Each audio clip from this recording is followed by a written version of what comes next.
There's a lot more to being a photographer than just going out and about and taking photos. People like to sell the idea that photographers are buying and reviewing new camera equipment every week and spending all of our time traveling to exotic places and taking photographs. But in reality, most photographers can afford a new camera every couple of years. 50% of their time they are taking photos, yes, but the other 50% of the time we are managing data, backing up files, editing photos, working on prints or digital portfolios. Hi, my name is Jorge. Welcome. In this channel, we merge creativity and productivity to try to live a more fulfilling life. Because of the current circumstances, I don't go out and shoot as much as I would like to. I've been working on the ultimate accessory guide for the X100V, but it's taking a lot longer to test and get some of the accessories because of the shipping restrictions and the social restrictions as well. So it brings up the question of how can we use our time productively and continue to improve and work on our craft. So today we'll be creating our online portfolio with Squarespace. Obviously, this is a very small channel, so this is not a sponsored video. I just happen to think it's maybe the easiest method to not only create, but to show other people how to create a website. We'll talk about why I didn't have one before this, why I changed my mind, why I think it's really important for everybody to have this, especially if you're starting out. And last but not least, we'll go step by step and create one together. If you don't want to hear any of that and you just feel like jumping straight to the portfolio creation, then this is the timestamp right here. So let's get started.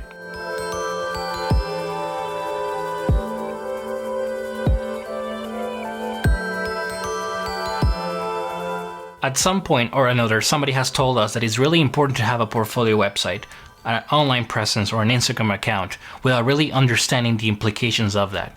We normally say things like, I don't have enough work, or the work that I have is not good enough to have an online presence. Perhaps you feel like you have to be a professional and have many years of experience before you can actually do something like this. And that if you're just a casual person taking photos, or an enthusiast with a 9-to-5 job, then maybe you don't qualify and you shouldn't have one of those. I think the real reason why I didn't have one is because maybe I didn't feel like I had enough to show, or the things that I had to show were not good enough, but all of that is just nonsense. It's just excuses that we use because we don't really understand the function of a portfolio site. While traveling and living in Japan, I had a lot of experiences that made me realize that I really needed something to showcase my work. For example, this photo right here. It's not a perfect photo. In fact, some of you might not even like it, but the story behind it is actually quite interesting. I was just randomly taking photos in the middle of the street and I see this lady maybe in her 50s or 60s, and she approaches me and gestures to take photos, I guess. At the time, I didn't speak Japanese, so it was difficult to interact with people. So she ended up posing. That's what she was gesturing. She wanted to be in the photo. She ended up posing for me in the middle of the street. And even though the photo's not that special, I actually really like it, and it made it to the photo book that I'm working on right now. And the main reason why I wish I had an online portfolio back then, or a business card, or a QR code with my account, is because I will never be able to share that photo with that person. I will never see that person again. The odds are just infinitesimal. That's what made me change my mind, and that is okay. We're humans after all. We can change our minds. And when everybody tells you and sells you that you have to get an online portfolio, they always use the excuse that you will get income from that, you will get jobs from that. But in reality, it's just a way to share your work. Could be with your family, with your friends, or with the random 60-year-old lady in Japan. You never know.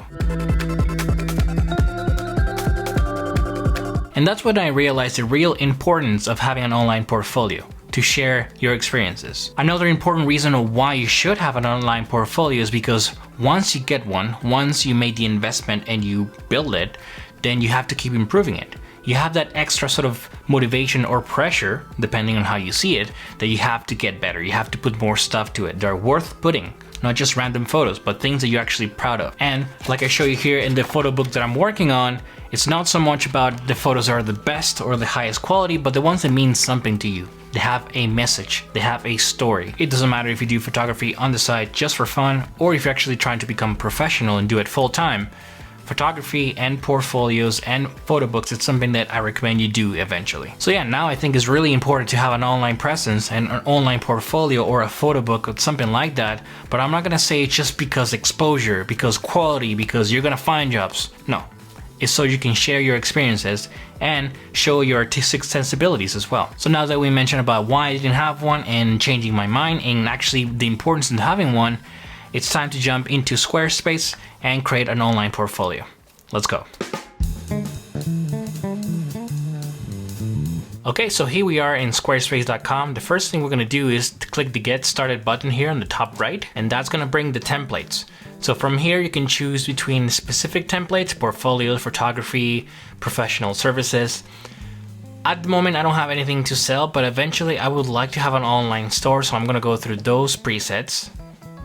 And if you scroll down, it's going to show you what you can get. And you can customize most of these templates, but it gives you an idea what to expect and what to start with as well. I know I'll be using this preset right here, but I can preview it, and this is how it looks on the desktop browser, but I can go to the tablet version of it as well, and I can scroll down, and I can go to the mobile version of it as well. Once you find a template or a preset that you like, you can select Start with this design. It will bring this pop-up to name your site, so I'm just going to name it Test Site for now. Right after that, right here on the right hand side, you'll have an assistant. It will give you a couple step-by-step guides of things you might want to change, and every time you click on it, it will give you a quick video on how to do it as well. So if you've never done this before, if you're not familiar with Squarespace, or if you just want to take things at your own pace and time, then you can click through all of these and watch the video for all of these as well. For now, I'm just going to skip this, and before we start editing and we explain some of these tabs, the first thing I want to do is show you what I kind of have in mind for the site. I went ahead and just created one, a very simple one, nothing too special, but this is how I kind of envision the site to look like, right? I have a contact button right here at the front instead of a shop now, because I just want to give this to people like, again, that lady that I mentioned before, and they can just contact me and send me an email right away. You don't have to navigate too much to do that. This is just an example that I made for this. This is not what the real site would look like. Right here on your left hand side, we have pages, design, commerce, etc. These are all changes that apply to the entire website. But if I want to edit by page, then I go into this section right here and click edit. After clicking that, I can actually edit the page that I'm on, and only that page. Changes here, not going to affect everything else.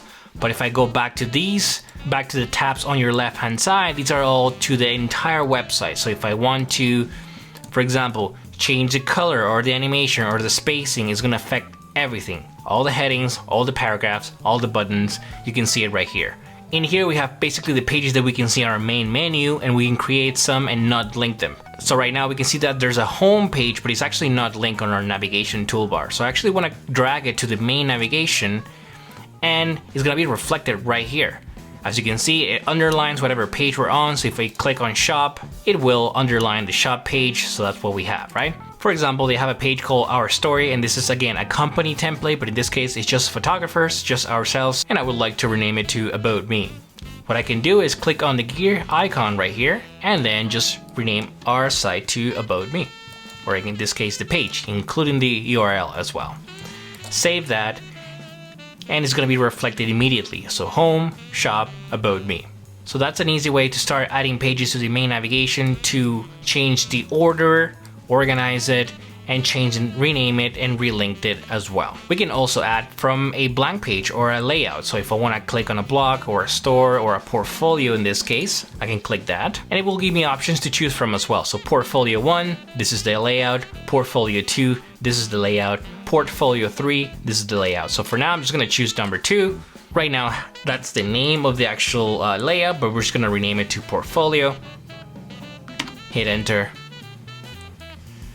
And then you can start adding projects 1, 2, 3, 4, 5, right? So if we go back to pages for a second, and we go back to home, remember that the order here changes the layout of the page. So I want to put that after home, not before.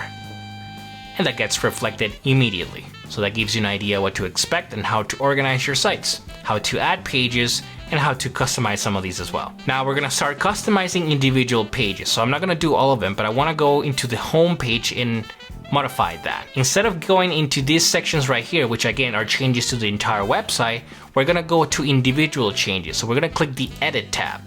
I'm at the home page right now, so if I click edit, it's gonna only allow me to edit the home page. I can edit the header, I can edit the contents, I can add, remove items like buttons and text and things like that, and at the very bottom I can edit the footer as well. So we're gonna click edit header, and from here we have a couple options, and we can preview it again on the desktop and the mobile version. So we're working on a desktop, that's what we're gonna do right now. Site title and logo, we did this before, but you can rename it to something else. and will be reflected immediately. And if you don't want text right there, then you can just leave it empty and instead upload a logo with a transparency background. The elements. In this section, I have a cart here because remember, I chose a shop template, but I can remove that. And instead, what I can do is have social links. So there's a logo for the Instagram account. I'm gonna edit the social links, and I'm not gonna put anything in particular. I'm just gonna put random links here. So facebook.com, that's one. If we go back, it gets reflected immediately, and we can change the icon size as well. You can drag and drop, and that changes the order right here. And we can add more as well. So let's put YouTube, Twitter as well. And if you do select it transparent, then you can edit the theme. And for example, you can do light and minimal, or light bold, or white bold. We're gonna leave it at white bold, and it's choosing the preset color template from the site. We'll change that later, don't worry about that. All right, so that's the header section right here. It doesn't change the middle section. It doesn't change the footer as well. Right here, we have to change all of those individually. So now if I want to go to my main banner, I can click here the edit section. And again, I'm highlighting this section so I can edit that. And I can edit the information. I can also edit the text. And I can also edit the button as well. Like I said before, I don't want a shop button. I want a contact me button. So we can change that. We can change the size of the button, and we can change the alignment as well. I like to have it in the center, so that's great. And in here, we can change where the button takes you. In this case, takes me to shop, but I can just change that to contact me. At the moment, I have not created a contact me page, so it's not gonna take me anywhere. But if I did, I can just type contact me and it will work for that. So once we start editing the section, we can change the height, the width, alignment as well. If we go to the background, we can change the image. So I'm gonna replace it with an image that I like. This is the one, right? So that's the image. It's gonna take a second to upload. There, that's my image. However, I want to organize it and align it properly, and also I don't want to have a full bleed. I want to have an inset. So when we do that, it looks very different, right? You can change the overlay opacity, so that's when the mouse is hovering the image. You can bring that very low or remove it entirely, it depends on you. If you feel like you have to edit the image, you have an editor built in, although I don't recommend that. I recommend you do the proper adjustments in Lightroom before you export the image. But worst case scenario, if you really have to do something really quick, like a little brightness, for some reason, you can do it here. But again, I don't recommend it. Do that in Lightroom. I can put just photographer, right? And we can save the changes. So if I go into full screen mode, clicking this arrow right here on the top right, then this is how it would look in a normal browser. Again, I have not modified anything at the bottom, but this is how it's starting to look like our website. Maybe you don't like the inset, maybe you want a full bleed of the image, or maybe you want your image to go underneath the header as well and show as a full image. That's your preference, but now it gives you a better idea what is possible, what you can do quickly in Squarespace. Now, so we edited this page, but the color is different here, and the color on the contact button and the shape of the button is different as well. So now we can start jumping into the design tab on the left side, and we can do colors. So right now it's using a predetermined palette, but we can edit that. So let's say I want my main color to be yellow, for example. It will give me a couple options down here, monochrome and other options as well. So let's say I want a monochrome. So now my highlights are the color that I selected. But we're choosing from color. You can actually go into designer palettes and choose something that is already created for you. And it gives you a cohesive color theme to the website. So blue, light blue, yellow. Let's just go with this one for now, why not? And we can save that. So now if you go back to editing the header and the colors, we can start seeing what options we have here, right? Because now it's using the color scheme that we applied to it and using it as an accent, or just leave it at white minimal. Why not? Depends on you. So let's go back here to our middle section and edit it. And I'm just gonna quickly cycle through the colors and you can see what effect is having on the color palette. Maybe that's what you want. Maybe that's exactly what you wanted. Maybe not. Play with it and see what works best for you. But now you understand that the page and the design panels on your left-hand side are important changes. They affect the entire website, and the edit tab right here applies it by page and not to everything. Gives you an idea what to expect. We'll continue to edit this side here, and we can just delete sections that we don't want. Let's delete this as well.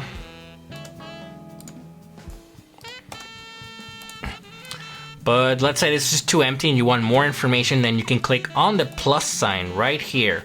And you can start adding sections. A blank section, you can customize it the way you want to. There's nothing here. But if we choose something else like a gallery or a headline or a contact form, which would be best for a contact page, but let's say something like a newsletter, for example, right? Maybe this works best for you. Now you have a module. As you can see, the website is very modular, so you can start adding and removing things that you liked and build it first, and then jump into fonts and color and images and really customize it the way you want to. If we edit the footer, we can do things like social links, for example. I want it to be aligned to the left, extra large icons, and let's say rounded maybe, or bold, square, circle, solid. Maybe that's good. For this color, maybe that works. We can hit apply, and now we can start aligning these the way we want to, right? So we can drag and drop, click and drag. So if you select this text, I can Control A or Command A and select everything and line it up to the right hand side. Now it looks like a center footer, and we can customize it even deeper, change what links we have, remove, add, change the design as well. So it gives you an idea what is possible with this. And in the design tab, we can go into the fonts, and by changing this font right here, we're changing the overall theme of the website or the assigned style. So we can click that and it will give you options. So right now we have a couple options for our fonts. Let's say we want this. So as you can see, it changes everything, the heading, the navigation, the button, everything we want to see here, right? If we go into animations, we can change how the site displays the animation while loading up. So we can do fades of this text, for example, or scale, slide, clip, and flex. And not only that, but we can also change the animation speed as well. So I can do fast fade or fast scale. Gives you an idea what to expect. We can change the spacing of the website, and we can go into the buttons right here. So again, remember, I changed this to contact me because I want this as a quick, easy way for people to contact me if I meet them in the street. So you can do between solid and outline. Changes how it looks. I like solid, maybe white, but it's up to you. You can do square, you can do rounded, only the edges will change, or you can do pill, and it changes the look of that. I like pill better. And with this, we can change the size, and if you go overboard and you made a mistake, then you can just click reset styles, reset, and it's gonna help you get back to square one. Now, as you can see, I have a trial because Squarespace gives you a free 14-day trial when you start creating a website. But if I want to make it into an actual full website, then I hit subscribe. And in here you have a couple options. You have a personal account, a business account, a commerce basic account, and a commerce advanced. If you are just starting out and you want a basic portfolio to show your images to your family and friends and just to be present, then a personal account is more than enough. When you start considering getting subscriptions and selling items and shipping costs and things like that, then you might want to go into the commerce basic and the commerce advanced. If you just want to future-proof yourself for a bit, then the business is the best well-rounded account. So again, remember, this is not a sponsored video, so I don't have a code to give you, but if you go to the Squarespace website, you can actually get a code for 10% off. It works for most people. If you're a student, you can get a 50% off. If you feel like you need more time and you want to play with it before you pay, then I recommend you do what I did. Create a trial. Create your own site. Start playing with icons and colors and how it looks and pages and contact information and portfolios and links and things like that. It will give you a better understanding and a better idea what is possible. And if at the end of the trial you don't feel like it's worth your investment, then at least you didn't pay the money. And that's it. We have created our online portfolio, and it was a lot easier than I thought initially. You don't have to really know coding, or you don't have to really know complicated subjects to really understand how to create one. And that's one of the reasons why I chose Squarespace. It's just easier to demonstrate to people how to do one as well. So what do you think? Do you have an online portfolio, or are you ready to start creating one and start sharing your photos and getting constructive feedback? Are there any thoughts in your mind stopping you, like maybe you're not good enough or you don't have enough to show? And if you do have an online portfolio, would you like to post the link down below in the comments? Why not? Feel free to do that if you want. But that is it for today's video. Feel free to post the link down below if you want to. And if you found this video helpful, please like and subscribe. Thank you very much for watching, for giving me your time and your energy, and good luck with your creative process.